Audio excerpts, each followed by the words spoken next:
Hey guys, Alan Lee here with Honestly Handyman Services, and today I wanted to talk about the 5 tips that are needed for you to start or run a handyman business. So let's get right into them. So tip number 1 is, I feel like this is the most important tip that you need, is have a mentor. Find a mentor. And by a mentor, I don't mean just someone who tells you, things to do or is just wise. I mean, that's great to have, and it's great to have someone who has such wisdom. But a true mentor is someone who's not afraid to tell you the truth even when it hurts. A little story to back this up is before I started this business, I had a mentor, and I still have a mentor. He is a contractor up in Lincoln, a few towns up. And he's a super awesome guy. I remember when I first started this business and I was going out for an estimate, and this lady wanted this job done that I had never done before. I wasn't too sure really how it would go about, how to do this thing. So I call up my mentor and I'm like, hey man, I'm really tripping about this thing. Can you come out and take a look at it with me? And he's like, sure, no problem, so he comes out and meets with me. And, before we even go into the house, I'm expressing all my concerns and just like, I'm so concerned about this. What if this happens? What if that happens? And he looks at me straight in the face and says, Alan, if you're serious about doing this handyman business full time, you need to grow some balls. And I was like, man, that's crazy, but he was totally right. And so that's something that has really just stuck with me huge in this business, is when you want to do something, you need to not be afraid to get out there and learn something and just do it. Obviously you got to know your limits. You got to know what you can and you can't do, what is safe and what is unsafe, and when to call people, when to not call people. And that's very important. But that's one huge thing that I've learned from my mentor, amongst many other things. And I would say, don't just limit yourself to one mentor. Get tons of them. Mentors are always great to have. There's always so many ideas that can come from many different people. So tip number 2 is choose wise advertising. And why I say wise in front of that is because I get calls probably weekly from different advertising agencies wanting me to advertise with them. Big ones that always call me is Home Advisor, Better Business Bureau, Yelp, Google, golf courses. I got a call the other day from golf courses just calling me like crazy, wanting to put me on their scorecards. So it's just interesting. So I'm saying wise advertising because choose wisely before you choose who to do advertising with. So do your research, right? Find out how many people are searching for your exact thing on, say, Yelp or Home Advisor or Google or whatnot, and find out if you can do that form of advertising free or cheaper. And so just another story to back that up is when I first started my business, if you guys haven't watched my videos before, I would highly encourage that I go much deeper into advertising and what I did specifically for advertising in many of the other videos that I have before. But anyway, so when I first started my business, I did 3 months of Yelp advertising. I paid them for 3 months.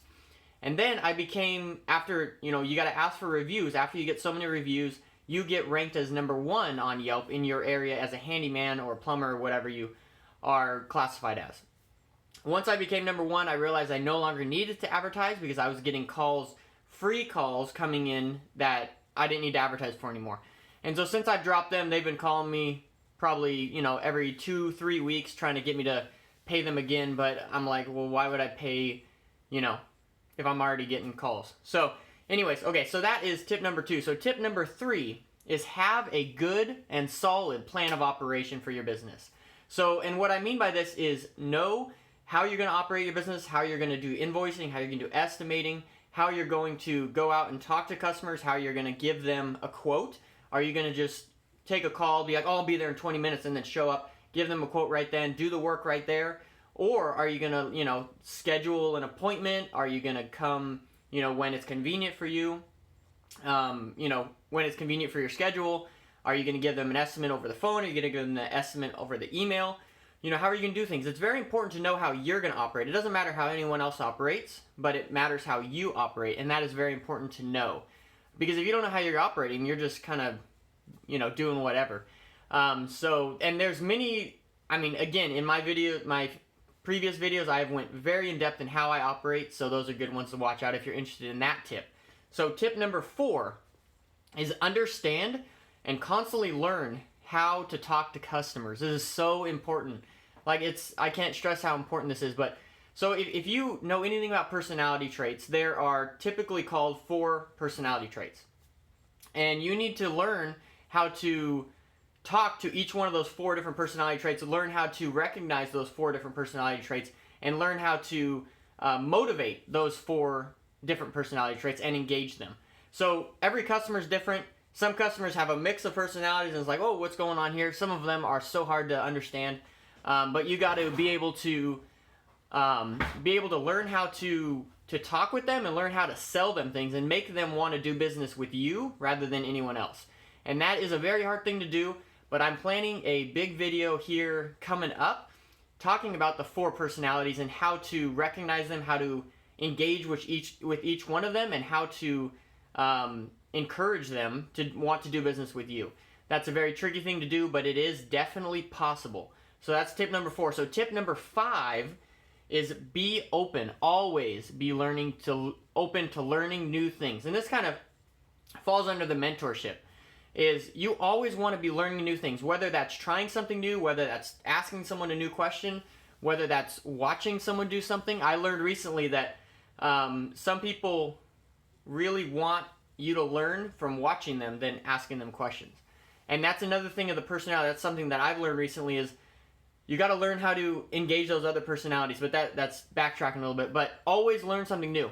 I mean, whether that's from a mentor, whether that's from a customer, whether that's from, your wife, there's always many ways to learn things new. And if you're not learning, you're dying, So in any business at all, you got to continue learning, continue advancing, and remember to not only work in your business, but work on your business, right? Even for people who work for someone. Like how many times have you been working in your career but not on your career? Think about that. I mean, that's just that's for a whole nother video. But anyway, so that's my 5 tips for starting or running a handyman business. And these, I think, are the most important things that I could think of. But I would love to hear your guys' opinions in the comment section below. Please leave me a comment, like this video, and subscribe to my channel. And watch all my other videos because I got so much great content about starting and running a handyman business. So thank you all so much, and I hope you have a great day. I'll see you on the next video. Bye-bye.